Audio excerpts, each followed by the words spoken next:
y oprime otras áreas de estudio de género, microhistoria, estudio de la vida cotidiana, que pudieron haberse gestado si se hubiese permitido mayores espacios de diálogo, ¿sí? Pero en 2 minutos le quiero contar algo que tiene que ver con Latinoamérica, porque el título de la mesa tiene que ver con Latinoamérica y no quiero eludir el tema de Latinoamérica, y es cómo nos afecta este tipo de historiografía a nosotros que estamos en Latinoamérica, ¿sí? Uno es el cambio del paradigma de los estudios coreanos actualmente que se está dando, ¿sí? Cambio que se da lentamente, pero que se da gradualmente, ¿sí? En este momento se lleva cambio muy fuertemente en la parte de la literatura fundamentalmente, y también empiezan a haber desde fines de los 90 muchos trabajos que revierten o intentan dar nuevas versiones o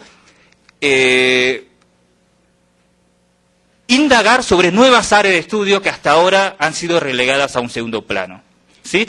Y un segundo ejemplo que nos incumbe a nosotros que estamos en Latinoamérica es el tema de los textos que nosotros leemos, ¿sí?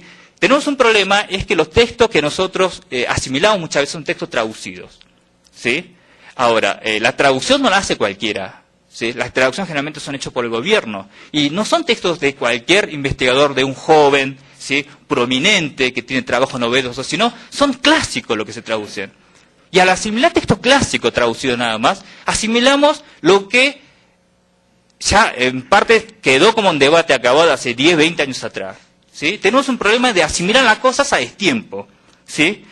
Y justamente si uno indaga en este momento la historiografía coreana y toma esos textos ya un poco pasados de tiempo, ¿sí?, puede llevarse una noción errónea de lo que es actualmente la historia de Corea y el desarrollo de la práctica de esta actividad en el ámbito académico coreano, ¿sí? Bueno, hay mucho más que decir, pero por cuestión de tiempo me limito a esto y cualquier cosa acepto preguntas posteriormente. Gracias por su atención.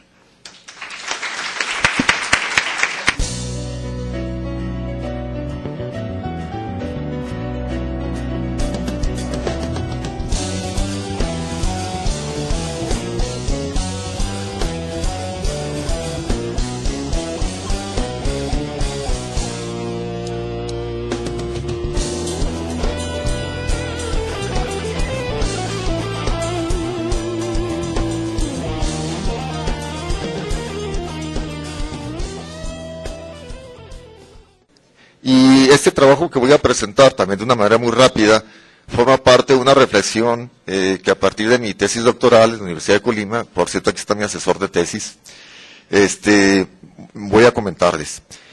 Para mí es muy interesante retomar el confucianismo porque, bueno, de repente nos ponemos a pensar qué es Corea del Sur, qué son los surcoreanos, y hablamos mucho de ellos, tenemos un prototipo muy interesante sobre su modelo económico, sobre el milagro económico, y de repente así como con una especie de varita mágica lograron construir un gran país. Sin embargo, los que conocen mucho la historia de Corea y los que conocemos poco, sabemos que fue una construcción muy difícil, su proyecto económico, su proyecto, posteriormente su proyecto social. Un poquito lo que yo quiero así rápido, me gustaría que alguien me ayudara con las transparencias, pues comentarles cuál es el objetivo de esta charla rápidamente. De entrada es explicar de una manera muy simple la influencia de los valores confucianos en el origen, identidad, cohesión y organización de la sociedad civil surcoreana. Porque finalmente, aunque aparentemente sea un tema muy tratado, no hay que perder de vista lo que comentaron hace rato mis compañeros, es identidad. ¿Cómo se construye una identidad si no es a partir de una cultura? Y hablar de la cultura coreana es hablar de una cultura milenaria, es hablar de una riqueza cultural en todos los sentidos. Y no podemos pasar por alto el confucianismo como ese etos inspirador de una cultura que de alguna manera, posteriormente con la modernidad, logra conjugar ambos procesos interesantes. Y como a mí me interesa mucho el aspecto de la sociedad civil, habría también que replantear cómo nace la sociedad civil dentro de un proyecto económico y dentro de un proyecto cultural como el surcoreano. Yo parto de que los valores confucianos son así como la fuerza cultural generadora. ¿Por qué es la fuerza cultural generadora?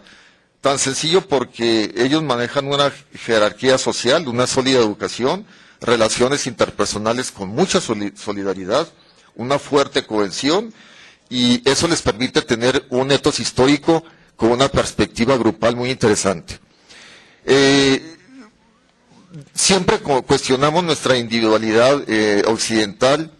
¿De dónde proviene? Bueno, yo creo que si vemos de dónde proviene el sentido comunitario de lo que posteriormente da como resultado una organización social, una organización productiva inclusive, yo creo que sería muy riesgoso negar que no viene de todo este entramado cultural confuciano. Si nos remontamos a más acá, yo tengo identificado 6 grandes momentos del origen de la sociedad civil surcoreana y de su identidad moderna. El primer momento es que soportan una dominación japonesa bastante ardua, bastante pesada, de 1910 a 1945, si no me equivoco. Luego hay otro gran momento de crisis, la Guerra de Corea, donde fundamentalmente el pueblo coreano, por decirlo de alguna manera, es diezmado. De alguna manera su identidad se ve como pulverizada, se ve como fragmentada. Hay otro gran momento, que es la dictadura militar del general Park Chung-hee, del 60 al 79, pero donde en este momento logran un desarrollo económico muy interesante, que sería así como el parteaguas en el futuro político y social de Corea del Sur. Viene otro gran momento, una dictadura posterior a la de Park Chung-hee, del 69 al 87, con los generales Chun Dong-hwan y Roh Tae-woo. Pero viene un momento decisivo, un momento clave en el proceso de la construcción de la sociedad civil surcoreana, que es el proceso democrático de 1987. Creo que el proceso democrático de 1987 es el comienzo de esta interesante evolución de la sociedad civil surcoreana y de esta interesante evolución o desarrollo de este proceso democrático que lo estamos viendo pues hasta la fecha, donde inclusive se dan movimientos sociales inéditos, donde inclusive se dan movilizaciones sociales inéditas, donde inclusive se dan movilizaciones sociales donde no existen en países con una gran tradición democrática o con una tradición democrática mucho más antigua que la coreana.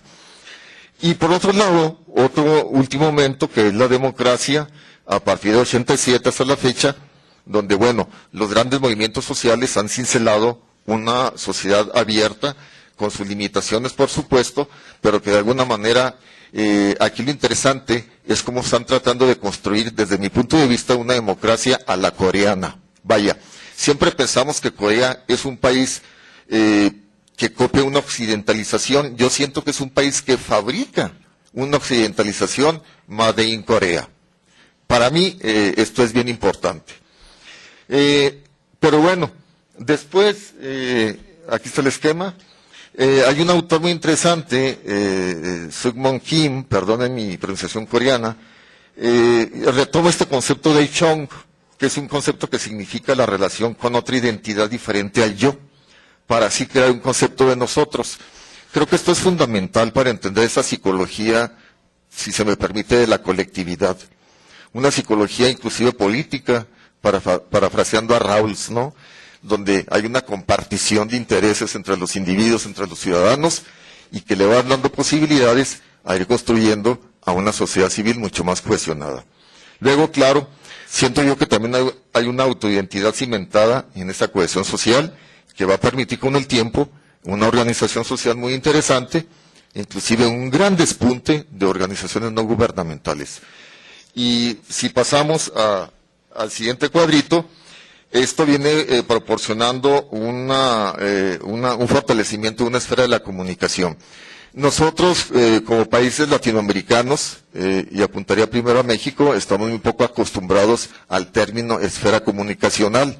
Aunque suene un poco abarmaciano, creo que es esa posibilidad de la sociedad civil de ir a una esfera pública y discutir los problemas públicos. Creo que los surcoreanos lo están haciendo algo bien, o están entendiendo esta posibilidad de una esfera pública.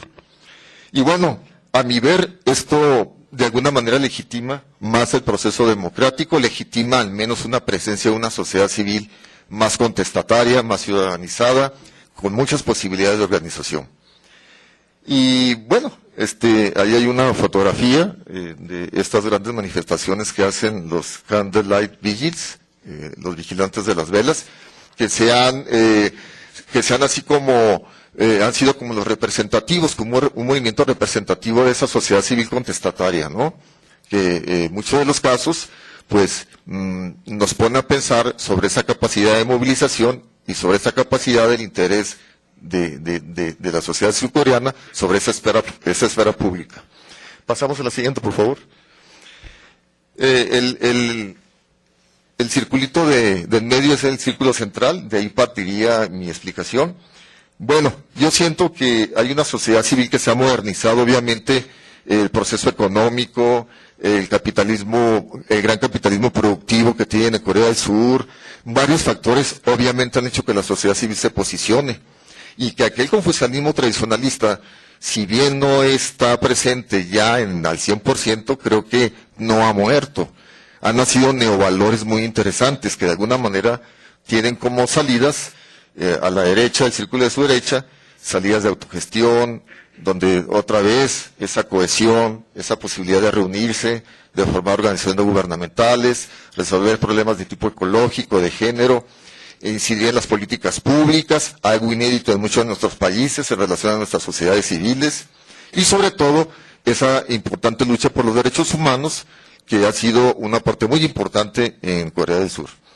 Y bueno, algo que de alguna manera ha sido tema de muchos estudiosos, entre ellos algunos colegas presentes, como esa cibertecnología, el Internet, todo eso se ha usado con un gran poder de convocatoria, y pongo el ejemplo en las elecciones del presidente Roh Moo-hyun del 2003, que estuvo gobernando Corea del 2003 al 2008, donde el Internet fue clave para las elecciones de este presidente. Es decir, es como un etos muy interesante, vuelvo a lo mismo, ¿no? O sea, se traspola esa cohesión, ese valor comunitario, se traspola a lo ciber, y lo ciber es el trampolín que permite tener todavía mayor poder de convocatoria en una sociedad tecnificada, en una sociedad con gran acceso a Internet, y que de alguna manera sabe usar esta tecnología para cuestiones o fines sociales. Y finalmente, luego para mí también hay un concepto de ciudadanía que se está construyendo en Corea del Sur, a partir de que es una ciudadanía, ese concepto de ciudadanía como el individuo que tiene la posibilidad de entablar una relación vertical con el Estado, pero donde también se sale del concepto de sociedad civil, es decir, una ciudadanía muy a la anglosajona, si se me permite el término, donde inclusive se caen en posturas individualistas, donde el consumo es una posición muy importante, el metaconsumo, digo yo, es una posición muy importante de este entramado social moderno, que de alguna manera está funcionando en Corea. Es decir, por un lado una sociedad civil, pero por otro lado una sociedad civil que detona un proceso de ciudadanización interesante. Y bueno, en el círculo de arriba, esto del rey contestatario, los Candlelight Vigils, que de alguna manera, a mi ver, son movimientos sociales que se enfrentan al Estado, limitando un poder que en un momento dado pudiera ser bastante exagerado. La siguiente, por favor. Y en charla con un profesor de la Universidad de Chongbuk, en el año pasado, él me hace estas reflexiones. De hecho, para el profesor Choi Nak-won de la Universidad de Chongbuk, que son, él dice que estos neovalores que apuntamos ahí son 7, son los neovalores de una nueva Corea para él. Yo lo retomo porque se me hace muy interesante. O sea, finalmente, insisto, ese neoconfucianismo sigue estando presente, ¿no? Como una especie de columna vertebral de un pensamiento, de una ideología que ha permitido seguir avanzando en muchos aspectos. Y bueno, él habla de la rapidez, como esa capacidad de hacer las cosas rápido, la puntuación, asertividad para los objetivos, fervor por la educación, donde se optimizan recursos intelectuales y humanos, trabajo a largo tiempo, proyectos que tengan durabilidad, sacrificio, el esfuerzo para educar a los hijos, espíritu de ganar, conocimientos aplicados en la tecnología, y solidaridad y trabajo grupal, que se ha visto alrededor de la crisis del 97, de las crisis políticas, del enfrentamiento hacia